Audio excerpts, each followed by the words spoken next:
Mates con Historia, espero que estén muy bien. Les los saludo desde la ciudad de Rosario. Quiero agradecer, antes que me olvide, un obsequio, ¿no? Que Eduardo Ciuti ha tenido la amabilidad de regalarme este libro. Me lo ha hecho llegar a Rosario. Luis Gracino es su autor, Buenos Aires, España. Buenos Aires, España. La ciudad y su gente cuando eran parte del Imperio Español. Así que muchas gracias, Eduardo, por el regalo, por el obsequio y por enviármelo. Vamos a leerlo, por supuesto, y haremos algunos comentarios pertinentes. Quiero comentarles también que el pasado sábado el diario Infobae publicó un artículo de mi autoría vinculado a algo que hemos analizado en Mates con Historia, el incendio, la quema intencional de las iglesias del centro de Buenos Aires en el marco del conflicto entre el último tramo del gobierno de Perón y la Iglesia Católica. Así que vamos a dejarles el link por si les interesa leer. Le pusimos a sugerencia de Claudia Peiró, de Infobae, se tituló ¿A quién benefició la quema de las iglesias? ¿No?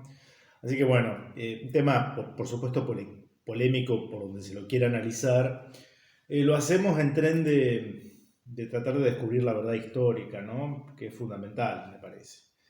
Pero bueno, vamos a ponernos en tema con el Mates con Historia de hoy, que tiene que ver con esto que habíamos ya insinuado, habíamos anunciado, la cuestión de la iglesia y la independencia de las provincias ultramarinas, de las colonias, en fin, de las repúblicas sudamericanas. La iglesia católica frente al hecho puntual, concreto, consumado de la emancipación o independencia de los países sudamericanos respecto de España. ¿Sí? ¿Qué actitud va a adoptar la iglesia? ¿Cuál va a ser el vínculo, la relación entre, en el caso argentino, la primera junta, las autoridades revolucionarias y la iglesia como institución?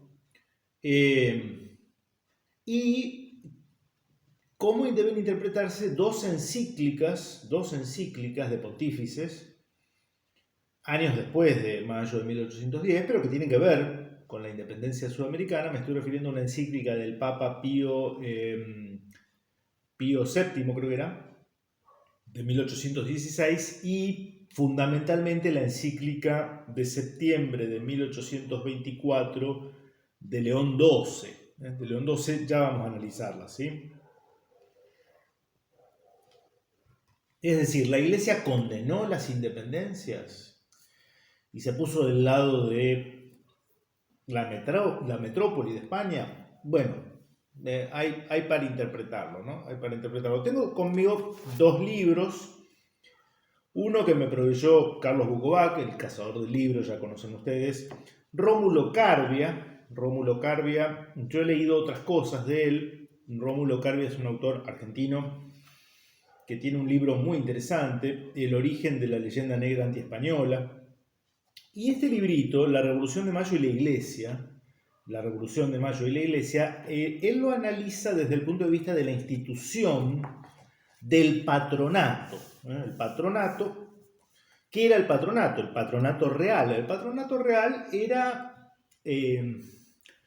una institución del derecho indiano que estuvo vigente durante la colonización de América por parte de España.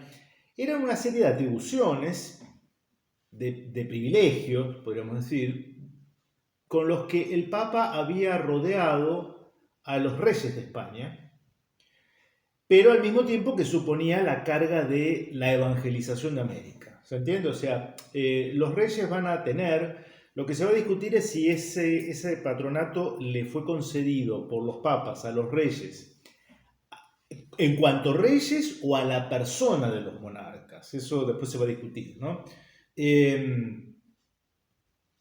Esos privilegios de, por ejemplo, crear obispados, designar a los obispos para tales obispados, eh, reglamentar en algún sentido la vida de la iglesia en América, ¿no?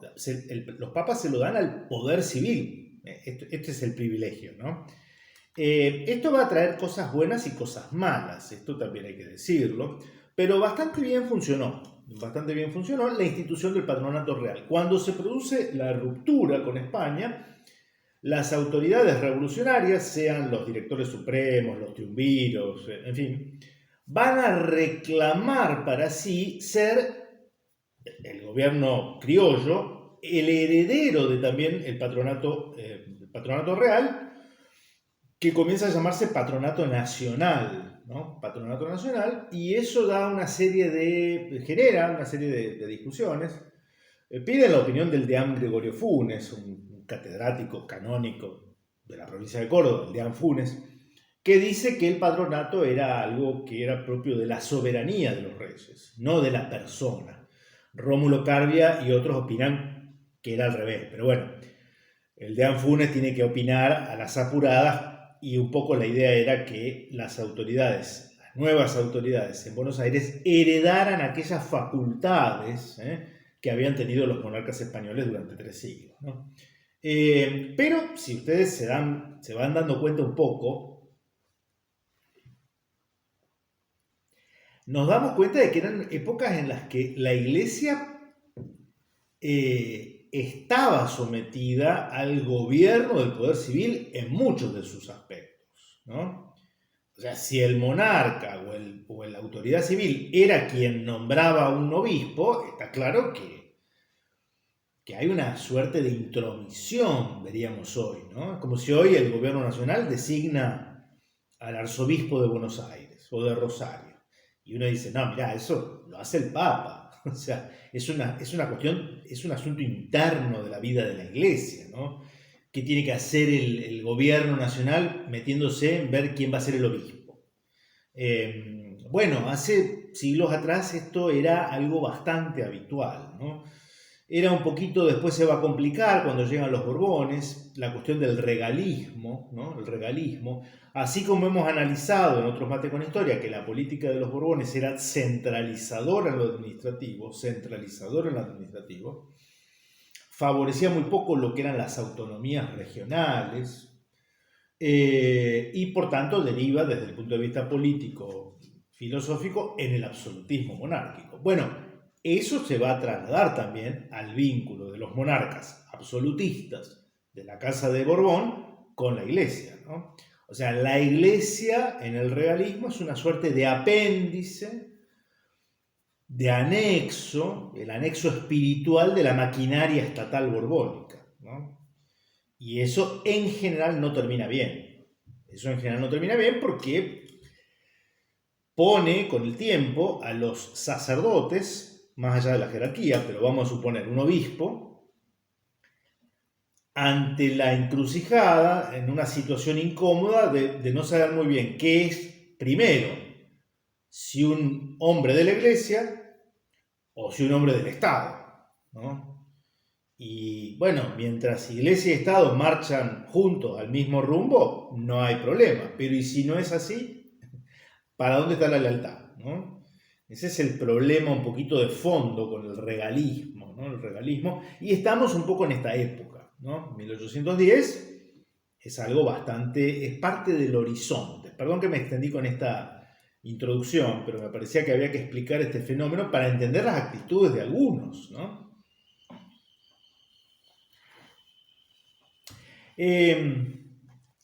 Rómulo Carbia entonces va a analizar la cuestión del patronato, a eso venía. Fíjense lo que dice en el clero colonial, describe el clero colonial, el clero del Río de la Plata, lo describe como muy inquieto en términos intelectuales, ¿no? Es un autor que ha visitado los distintos archivos, el Archivo General de India, o sea, uno descansa tranquilo. Podemos no coincidir en todas las interpretaciones que Carbia hace de algunos hechos, pero su tarea de investigación y de documentación está fuera de duda, ¿no? Dice, pero fíjense, ¿no? A la clerecía pensante bonaerense le resultaba amargo constatar que los diocesanos El clero diocesano es el clero secular, digamos, el que forma parte, digamos, del arzobispo o el obispo, dependiendo, y su presbiterio, digamos, y sus sacerdotes ordenados en la diócesis, ¿no? Después está el clero regular, que es el que conforman los sacerdotes pertenecientes a las distintas órdenes religiosas, ¿no? Que era muy numeroso en la época de la colonia y hoy, bueno, no tanto, pero sigue siendo. Los mercedarios, los recoletos, los betlemitas, los agustinos, los dominicos, los franciscanos, en fin, ese es el clero regular, ¿no? A la clerecía pensante bonaerense le resultaba amargo constatar que sus diocesanos, sus obispos, eran traídos de afuera y que el mérito y capacidad de los de casa no eran apreciados con justicia. En cuanto a los regulares, puede decirse que no estaban tampoco ajenos a este estado mental que, cubierto a los ojos profanos por el voto de obediencia, solía, a veces, manifestarse en el seno del claustro, no siempre silencioso y apacible. Y hay algo que a mí me llamó mucho la atención, leyendo a Rómulo Carbia, es que era una vida religiosa bastante agitada la del Río de la Plata, o sea, en esta época al menos, ¿no?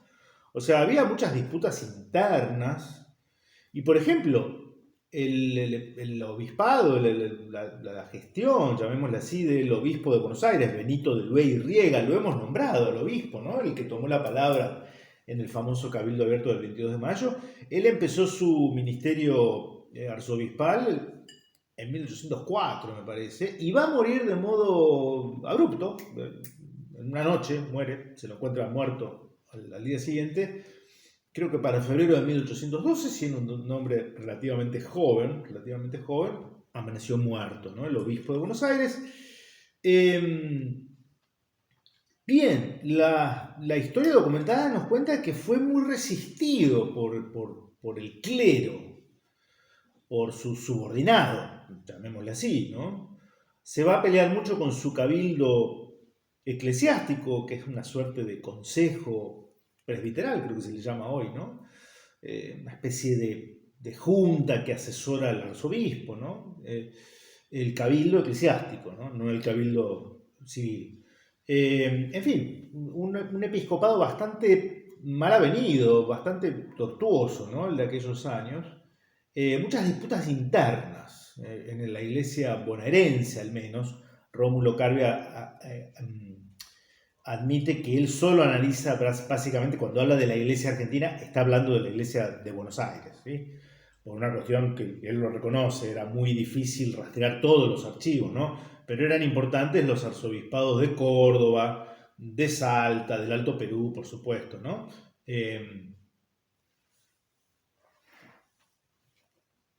Y para concluir esta cuestión, ¿qué pasa una vez que, claro, porque el obispo, ¿se acuerdan que el obispo vota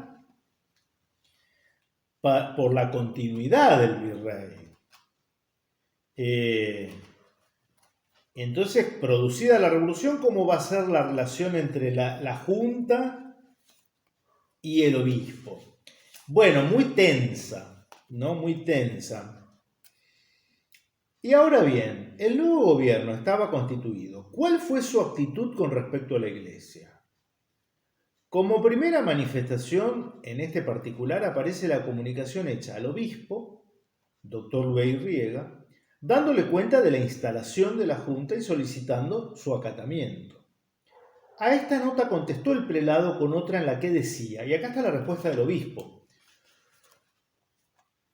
obedeceré a vuestra excelencia, le cumplimentaré y felicitaré en cuanto me corresponde, prestándome a sus disposiciones como autoridad superior del virreinato, hasta la congregación de Junta General en la forma que lo previene el bando publicado en esta capital el día de ayer, con lo que conceptúo tener cumplidos mis deberes en obsequio de los respetos de vuestra excelencia. Por lo mismo, y no habiéndoseme exigido hasta ahora de autoridad alguna otro homenaje más que el indicado, consultando con ello el decoro del sagrado ministerio que ejerzo, y en conformidad con lo dispuesto por las leyes divinas y humanas, Espero que vuestra excelencia se dé por satisfecho con esta mi sincera manifestación de obediencia a la autoridad constituida del virreinato y me exima de concurrir, etcétera, etcétera. Bueno, parece que el obispo, más allá de su opinión el 22 de mayo, instalada la Junta, ante el hecho consumado de una novedad gubernativa, prefiere no abrir un frente de batalla. Hay que decir también que cuando vinieron los ingleses y Beresford ocupa la ciudad de Buenos Aires por espacio de 2 meses, en 1806, salvo algunas excepciones, el obispo Luis Riega, que va a ser tan españolista el 22 de mayo, ¿sí? Va a ser tan españolista el 22 de mayo, juró acatamiento a Beresford y reconoció la soberanía del rey de Inglaterra sobre Buenos Aires y sobre el virreinato. Esto también hay que decirlo. Esto fue así. En fin, eran los hechos consumados, ¿no? Eran los hechos consumados y quizá la prudencia indicaba tomar ese tipo de medidas. Ahora bien, las relaciones posteriores entre la Junta y el obispo se van a agrietar. Al mes, el obispo pide, fíjense, ¿no? Pide permiso a la Junta para ir hasta Montevideo en visita pastoral, como obispo titular. Montevideo forma parte de su arquidiócesis. El obispo puede hacer una visita pastoral a cualquiera de sus comunidades, ¿no? Pide permiso a la Junta. Eso hoy es como que nos llama la atención en el sentido de que entiendo que ningún arzobispo pide autorización al gobernador para trasladarse en visita pastoral a un ámbito de su diócesis. Sería ridículo, ¿no?, que procediera de ese modo. Bueno, en esa época, si bien es cierto que había una revolución en marcha, y la Junta se lo deniega. La Junta le dice que no. Usted se queda en Buenos Aires, ¿no? Bueno, interpretaciones que da acá había sospechas fundadas de que si el obispo llegaba a Montevideo, podía llegar. Vieron que Montevideo no acató la autoridad de la Junta, ¿no? Entonces podía transmitir novedades o intimidades del proceso revolucionario a los realistas que estaban en Montevideo, en fin. Este hombre va a ser confinado, se le va a impedir asistir a los oficios religiosos en la catedral. Para que esto suceda tiene que mediar algún hecho grave, diríamos, ¿no?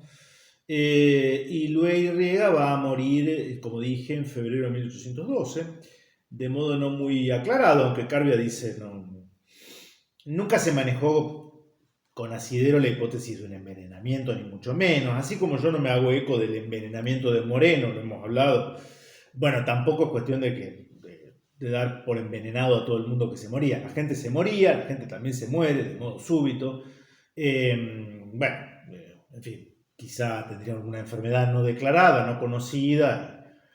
Amaneció muerto cuando lo van a despertar al día siguiente. Está enterrado en la Catedral de Buenos Aires, de cuya diócesis era titular, ¿no? Murió en el cargo.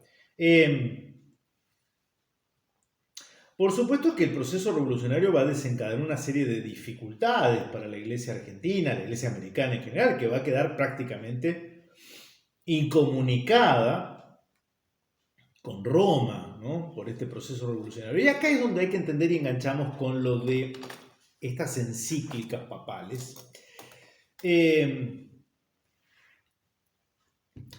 Porque en estos años se va a dar, o sea, el Vaticano, la Santa Sede, para hablar con más precisión en esta época, se va a encontrar en una situación incómoda porque, claro, había sufrido persecución con Napoleón, ¿no? El Papa va a ser puesto preso, básicamente, ¿no? Pío VI. Cuando se produce la derrota definitiva de Napoleón, se gesta precisamente la Santa Alianza. Esto lo conocemos, ¿no? Santa Alianza porque uno de los que intervienen en esa alianza es el papado, ¿no? Es el papado. Entonces, la Santa Alianza supone una suerte de restauración de los regímenes monárquicos absolutistas, aunque no todos vuelven en modo absolutista. Fernando VII sí, o por lo menos va a ser su intención. Y claro, la monarquía española, encabezada por Fernando VII, va a ser aliada del papado en este momento. Y por tanto, es muy difícil, va a haber intentos, por parte de los revolucionarios americanos, cuando la cosa ya pintaba que esto terminaba en independencia. Al principio no se sabía. Hubo gestiones para que Roma bendijera nuestro movimiento emancipatorio. Y por supuesto se estrellan contra una pared. ¿Por qué?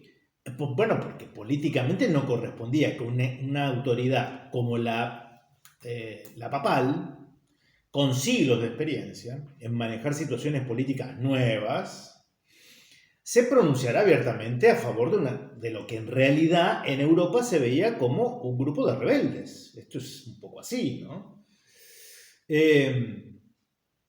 Entonces, claro, no va a haber reconocimiento. Y lo que va a haber van a ser dos encíclicas, una en 1816 y otra en 1824. ¿Esas encíclicas condenan el movimiento emancipatorio, las independencias? Bueno, no. Vamos a leer a Guillermo Furlong. Guillermo Furlong, un sacerdote jesuita, historiador, gran historiador. Nació en Arroyo Seco, acá 30 kilómetros al sur de Rosario. Estudió primaria y secundaria en Rosario, en mi ciudad. Y luego, bueno, se radicó en Buenos Aires.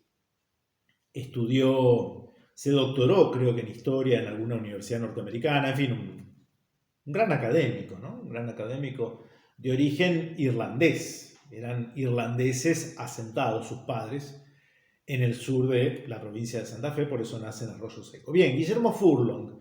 Guillermo Furlong tiene una... Esto yo lo encontré en internet, la verdad que en la biblioteca de la Universidad de Princeton, ¿no? Está en PDF. La Santa Sede y la Emancipación Hispanoamericana. La Santa Sede y la Emancipación Hispanoamericana, Guillermo Furlong.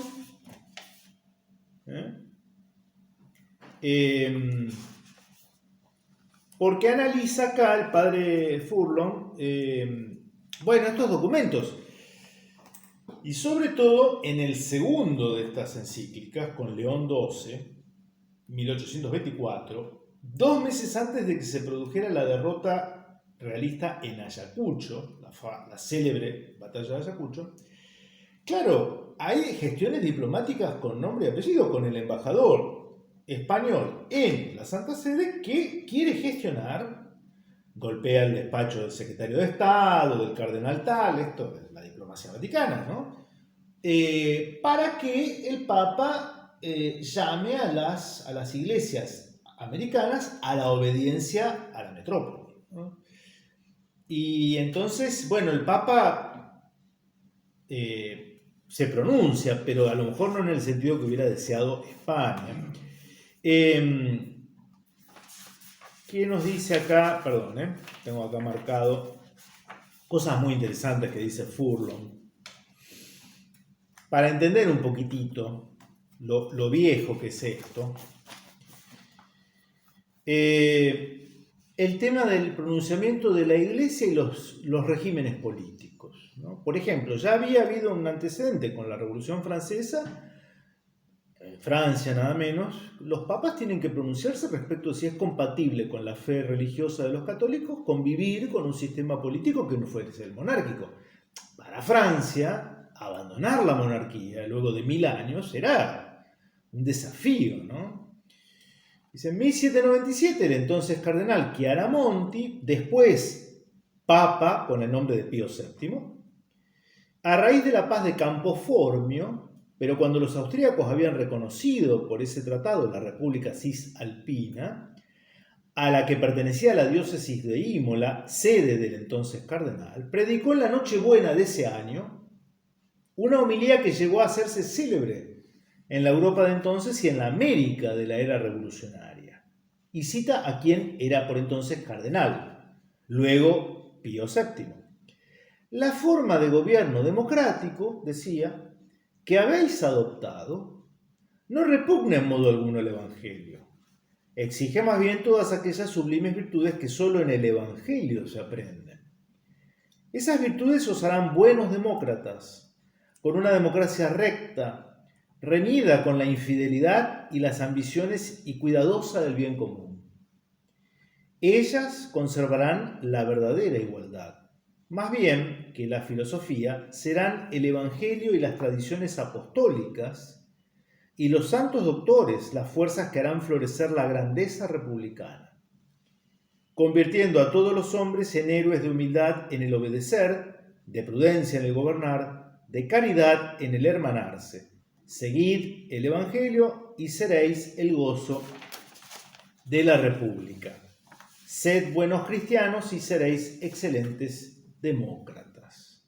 1797, un cardenal de la Iglesia Católica, luego Pío VII, ¿no? Y continúa el padre Furlong en la introducción a esto de las encíclicas de la Iglesia respecto de las independencias. Algo que ya hemos analizado en otros mates con historia. Dos hechos creemos evidentes. Uno, que la expulsión de los jesuitas en 1767, ¿se acuerdan? Lo analizamos, ¿sí? Obedeció a la consigna antidemocrática de eliminar a los más vigorosos defensores de las doctrinas democráticas referentes al origen de la autoridad. Y el otro, que los caudillos de la emancipación en las diversas regiones americanas se fundaron en la doctrina de los jesuitas para realizar y justificar la independencia de sus respectivas patrias. Aún los escritores más liberales van desechando la opinión, que se creía otrora tan válida, de que la Revolución Americana fue un apéndice de la francesa. Era el simplismo del adagio, después de esto, luego por causa de esto. Y entonces analiza toda esta cuestión que hemos analizado y los vamos a remitir a la decisión de Carlos III, rey de España, de expulsar a la Compañía de Jesús, no solo de la península, sino de los territorios americanos, ¿no? Y acá dice otra cosa interesante el padre Furlong. La otra aseveración falsa a cuyo encuentro deseamos salir es la de quienes opinan que la Santa Sede, perdón, esto es medio incómodo, debía haberse inclinado a los patriotas desde el primer momento de la sublevación de estos, ya que la justicia estaba de parte de ellos y no de parte de España. Mucho candor implica este acerto, ya que aún hoy día, acalladas las pasiones, entonces en ebullición, no es dado ver con claridad a qué lado se inclina la balanza y por otra parte, antes de la batalla de Ayacucho, no era dado ver si efectivamente España había perdido sus provincias ultramarinas. Hasta ese año no era fácil conocer las razones en que se apoyaban los patriotas para quererse independizar de la metrópoli, si era entonces posible prever el curso de los acontecimientos, ya que entre 1810 y 1825 las armas, por uno y otro bando, quedaron equilibradas. Secundar y apoyar a grupos de rebeldes, a quienes no se conocían, cuyos motivos íntimos se ignoraban, y ofender con ese proceder a un rey y a un pueblo altamente beneméritos de la Iglesia y de los papas habría sido no solo un error político, sino una felonía. La Santa Sede hizo lo que debía hacer, permanecer neutral en lo político hasta donde le fuera posible. Claro, ¿cómo va a tomar partido la Santa Sede por las independencias americanas si no se sabe muy bien cómo viene manejado el tema? Lo sabemos esto, ¿no? Ya lo hemos analizado muchas veces. La cosa estaba bien complicada. Quienes querían quedarse con la Revolución de Mayo, quienes finalmente se quedaron con la Revolución de Mayo en términos simbólicos, ¿no? Y respecto de la patria, el país a edificar. Entonces no estaba muy claro cómo van a los papas y aparte esto era enemistarlos con la España, que mal bien, con los Austrias, con los Borbones, con quien fuera, había defendido a la Iglesia en los últimos 4 siglos. Entonces, bastante benévola fue la Santa Sede en el sentido de, bueno, no se puede meter en cuestiones políticas. Aparte, si fuera así, el mapa político no hubiera cambiado desde el año 300 para acá, porque la Iglesia hubiera dicho siempre, no, momentito, que queden los estados como están ahora, pues si no, nos enemistamos con Dios. No, ¿qué tiene que ver? Son cuestiones políticas, ¿no?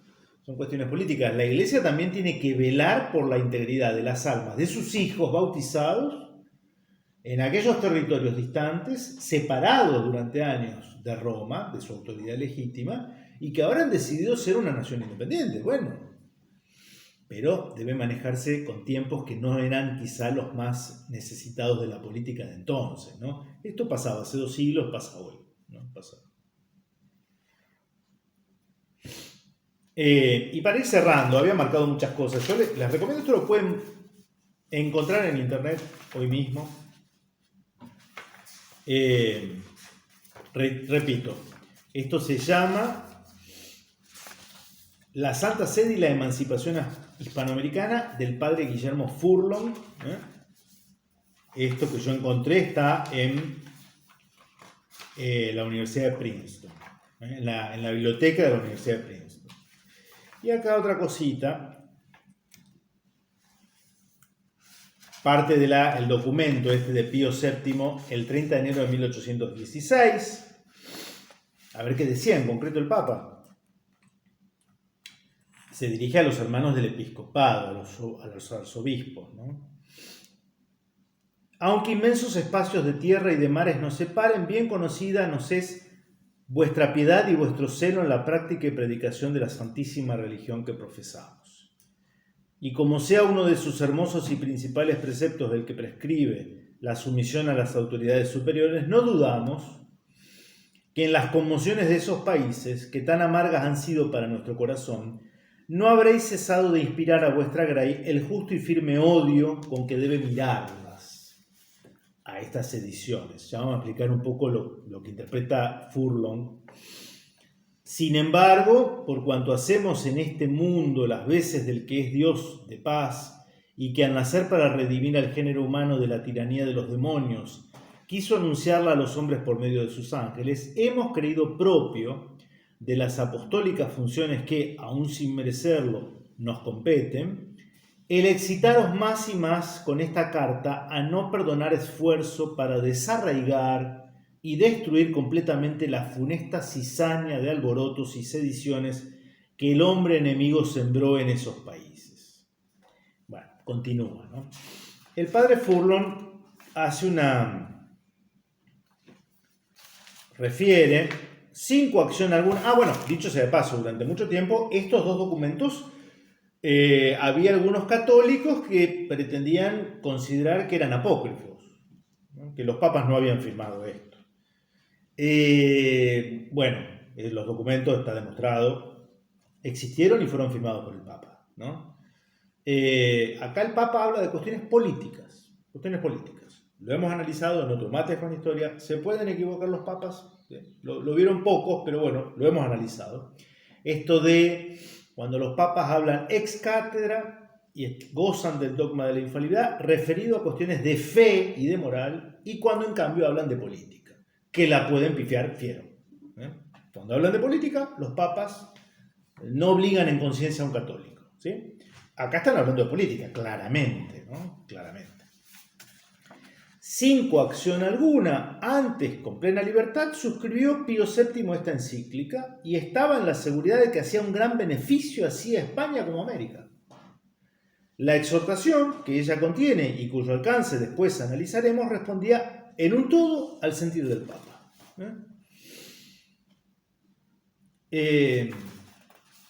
Lo que dice Furlong, creo que es interesante, es que los papas tenían una mirada, una idea, esto después también cambia,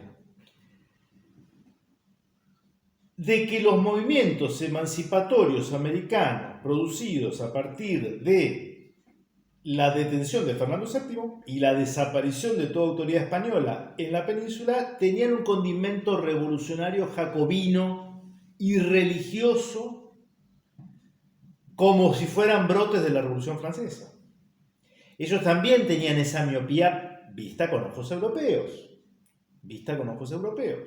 de un proceso que era netamente americano. Lo hemos analizado mucho, ¿sí? Nuestras revoluciones, nuestro proceso juntista, lo que viene después es otra cosa. Pero nuestro proceso de juntas no tiene un fundamento en la Revolución Francesa, tiene un fundamento de tradición hispánica, ¿no? Y fue de fidelidad a la idea de un imperio, después, bueno, va a tomar otro rumbo, es un proceso largo, pero esa primera etapa. Entonces, claro, Furlong dice, bueno, esta gente en Europa, asesorada como estaba por los cardenales, en fin, que eran todos europeos, tiene una mirada en principio de desconfianza respecto de los procesos independentistas americanos, porque creen que es como que ha llegado allí la cizaña de la Revolución Francesa, ¿no? Entonces es bastante entendible que esa primera encíclica de 1816 tenga ese tono, digamos, admonitorio y de reto, podemos decir. Y la encíclica de 1824 de León XII, septiembre de 1824, ya 8 años después la cosa era bien distinta. La formación de repúblicas sudamericanas era un hecho consumado, y la Iglesia en eso se maneja con la prudencia de todos los tiempos. Porque, insisto, con el criterio, inmóvil o inmovilista que algunos pretendieran que debía tener la Iglesia, entonces el mapa político sería el mismo que desde la época de Constantino. Según la Iglesia no habría que reconocer nuevas realidades políticas, y no es así, no es así. Más allá de su origen, discutible o no, pero es el mundo de la política cambiando. Entonces la Iglesia hace bien en adaptarse a su tiempo, no se arrebata en un juicio apresurado, porque en este caso tenía fieles, bautizados y autoridades compuestas por fieles en ambos márgenes del conflicto, ¿no? Y a partir de ese reconocimiento es que empieza a regularizarse la vida de la Iglesia americana, que vuelve a estar vinculada con su autoridad natural, que no es otra que Roma, ¿no? El pontificado. En algún momento Rómulo Carbia es el que dice que hubo durante 15 años una suerte de Iglesia Nacional Argentina, a pesar, o sea, no por deseo, sino de facto, o sea, incomunicada con Roma, ¿no? Algo inédito en nuestra historia eclesiástica, de 4 siglos, podríamos decir. Bien, era un tema que yo tenía pendiente. Y como ven, no hay nada nuevo bajo el sol. La Iglesia también es una realidad humana. Cuando leía esto de los encontronazos entre el obispo Luis Riga y su clero, su clerecía, sus presbíteros, sus curas, digamos, ¿no?, que se llevaban a las patadas hace 2 siglos, uno dice, bueno, al final es un poco también esta condición de humana y santa a la vez, ¿no? Creo que fue Chesterton también, estoy muy chestertoniano últimamente, pero Chesterton era anglicano, como buen inglés era anglicano, fue educado en la fe anglicana, después se convierte al catolicismo. Dicen que sus épocas de duda, de fe, caminando unos días por las calles de Londres, entra en un templo católico, y estaban celebrando misa. Y cuando sale de la misa, él, que era anglicano todavía, dice, o habría dicho a alguien, me voy a hacer católico porque la Iglesia Católica es la verdadera, ¿no? Es la fundada por Cristo. Porque si después de 2000 años, con la mediocridad de estas predicaciones y de estos curas, ha sobrevivido, es porque indudablemente tiene una asistencia especial, ¿no? La Iglesia Católica, decía él como anglicano, ¿no? Bueno, claramente hay algo de eso, ¿no? Bueno, espero que les haya parecido interesante. Nos vemos la próxima, si Dios quiere, con algún otro tema de interés suyo. Espero que así sea. Un saludo.